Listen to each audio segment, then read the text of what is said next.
Pirštukai kalbos neįjungia ir taškas. Tuo šią temą galėtume ir užbaigti.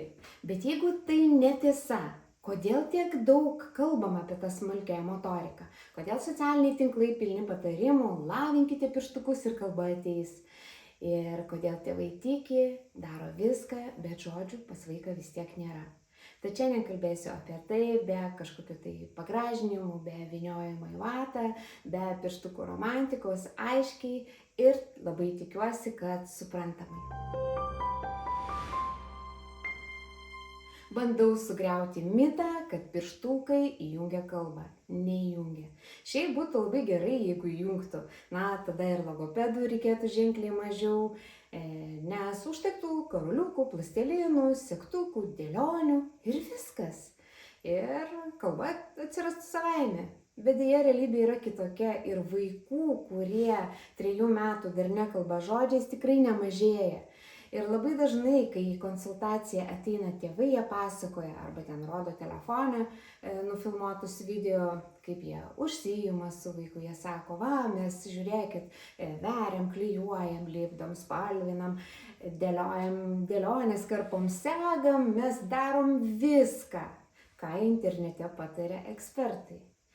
Ir nuoširdžiai nesupranta, kodėl vaikas vis dėlto nekalba. Nes yra kažkokių kitokių tėvų pasirodo, kurie visiškai nežaidžia su vaiku, kurie neturi tam laiko ir jų vaikas kalba. Aišku, nekalbėjimo priežasčių gali būti labai daug ir įvairių, bet šiandien noriu panagrinėti ne pačią priežastį, o įsitikinimą, iš kur atsirado tas įsitikinimas, kad būtent smulkiosios motorikos lavinimas gali paleisti kalbą. Kodėl taip stipriai prigijo tą idėją, kad jeigu dirbsime su pirštukais, tai savaime kalba atsiras. Tas mitas atsirado ne iš blogos valios, jis atsirado iš pusiau tiesos. Taip, rankų ir artikuliacijos zonos smegenyse yra šalia. Taip, jos abi yra motorinėje žievėje. Ir taip, jos yra kaimynės. Ir čia viskas skamba kaip ir logiškai. Jeigu šalia, vadinasi vienas kitą veikia. Lyg ir graži teorija. Bet kaiminystė dar nereiškia bendro mechanizmo. Mechanizmas nėra buvimas šalia.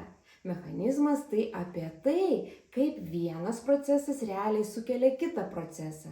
Per kažkokius tai žingsnius, per kokią grandinę, per kokias struktūras. Pavyzdžiui, jei viename namo bute gyvena pianistas, o kitame bute vertėjas, jų butai yra šalia. Bet pianistas grodamas nepaverčia kaimyno geresniu vertėju. Artumas per sieną nereiškia, kad jų abiejų įgūdžiai susiję tuo pačiu mechanizmu. O mechanizmas atsirastų tik tada, jei būtų kažkas panašaus į pianistas groja, garsas pasiekia kaimyną, suaktyvina klausos sistemą, aktyvina kalbinio apdorojimo tinklus, bet šiuo atveju pianistas turėtų greičiausiai ir uždainuoti. Treniruojasi fonologinis apdorojimas ir tokiu būdu gerėja vertimo tikslumas. Aš čia truputėlį piešiu iš lempos, bet noriu parodyti, kad tai nėra taip paprasta. Tad jei mes turime įvykių grandinę, mes turime jungiantį mechanizmą. Turime supratimą, kaip viskas vyksta. Turime kelią. O per kokias konkrečias neuroninės grandinės rankų judesys keičia kalbinį apdorojimą.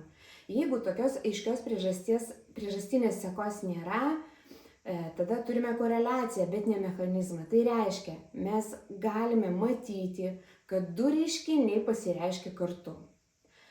Pavyzdžiui, vaikai, kurių gera smulkioji motorika, dažnai turi ir geresnę kalbą. Bet tai dar nereiškia, kad pirštukai sukelia tą kalbą.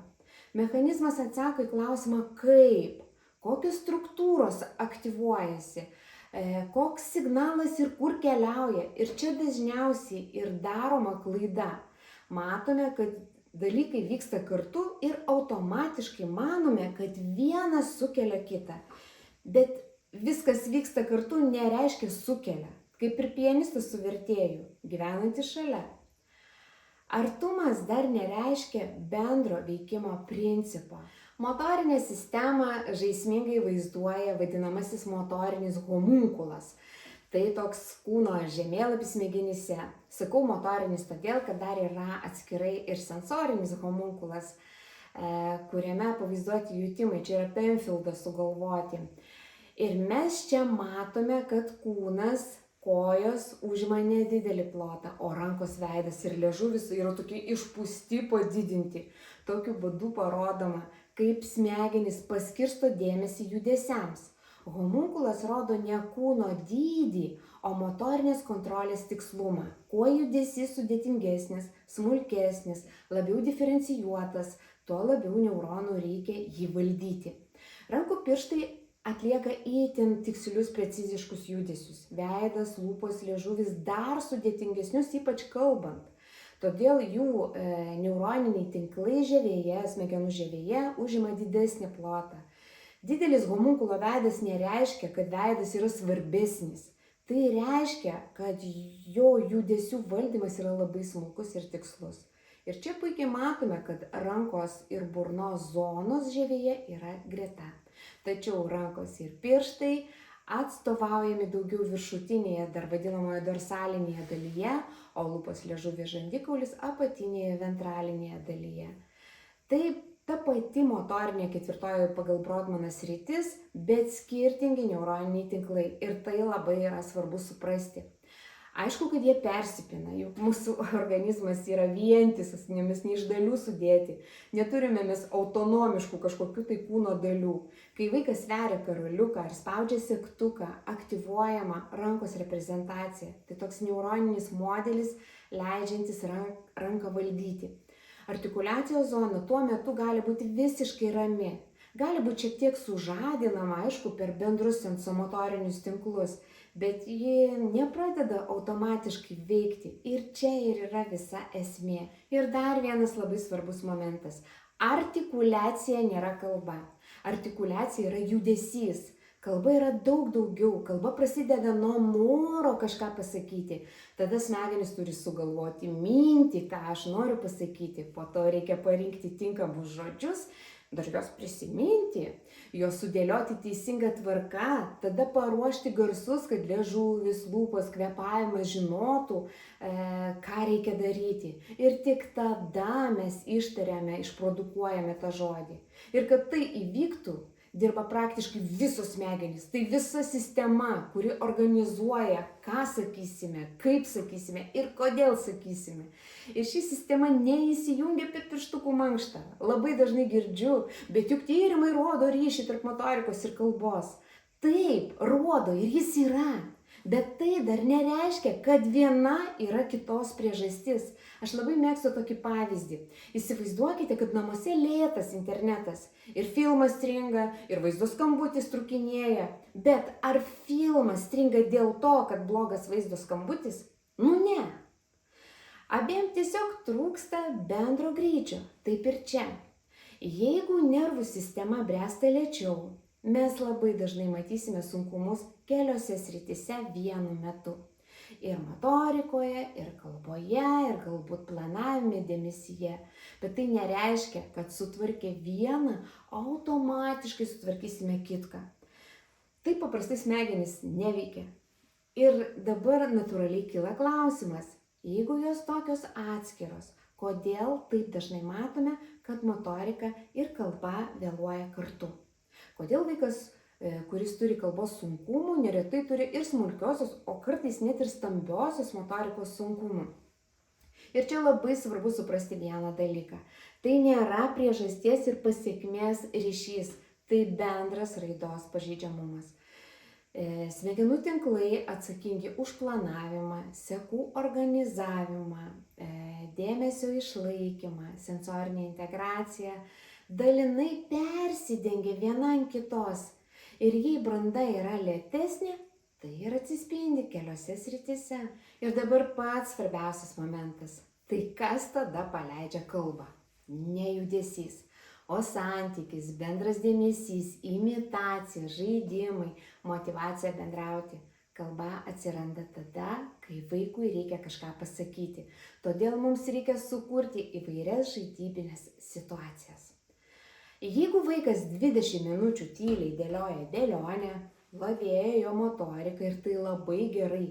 Bet kalbos sistema tuo metu gali visiškai nedirbti. O jeigu tuo pačiu metu mes sakome kišų, imų, metų, tada jau dirba ir kalbinė sistema. Tada atsiranda terpė žodžiui. Naudojam žaisdami veiksmažodžius arba kuriame pasirinkimo situacijas, kuris, raudonas ar mėlynas, šitas ar šitas, didelis ar mažas. Vaikas turi paskatą tada atsakyti.